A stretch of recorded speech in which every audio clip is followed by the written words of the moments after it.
हिंदूवादी डरपोक कौम है। पड़ोस में रहते हैं हम, कूदे भर का जोर लगा लो और बिगाड़ लो जो बिगाड़ सकते हो।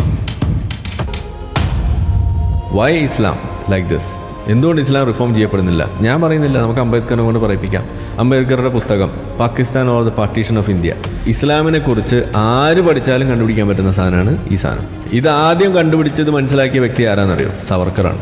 അതാർക്കെങ്കിലും മനസ്സിലാവും. സവർക്കർ ഒരു കാലത്ത് ഹിന്ദു മുസ്ലിം യൂണിറ്റിക്ക് വേണ്ടി നിൽക്കുകയും ഒന്നാമത്തെ സ്വാതന്ത്ര്യ സമരം 1857 ശിബായ് റിവോൾട്ട് എന്ന് പറയുന്ന സാധനത്തെ അത് ഫസ്റ്റ് വാർ ഓഫ് ഇൻഡിപെൻഡൻസ് എന്ന് വിളിക്കുകയും അതിൽ മുസ്ലിം ഹിന്ദു യൂണിറ്റിയെ പുകഴ്ത്തുകയും അതിന് ജിഹാദ് എന്ന് വിളിക്കുകയും ചെയ്ത ആളാണ് സവർക്കർ. വാഴ്ത്തിയ ആളാണ്.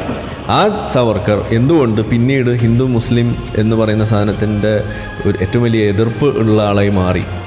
ആ കാരണം നിങ്ങൾ പഠിക്കുമ്പോഴാണ് ഈ വിഷയം ഇതിൽ പഠനവിധേയമാവുക.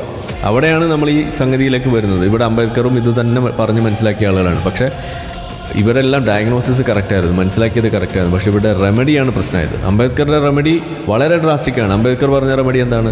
ഇന്ത്യ പാകിസ്ഥാൻ വിഭജനം ഉണ്ടായാൽ പിന്നെ ഒറ്റ മുസ്ലിമും ബാക്കി ഇന്ത്യയിൽ ഉണ്ടാവരുമെന്ന് പറഞ്ഞ ആളാണ് അംബേദ്കർ. നിങ്ങൾ അതിനോട് യോജിക്കൂ? നിങ്ങൾ അങ്ങനെ എല്ലാ മുസ്ലിങ്ങളും ഇവിടുന്ന് ഓടിച്ചിരുന്നെങ്കിൽ ഈ ഒപ്പനപ്പാട്ട് ഇവിടെ ഉണ്ടാവുമായിരുന്നു? ये नया हिंदुस्तान है, ये घर में घुसेगा भी और मारेगा भी.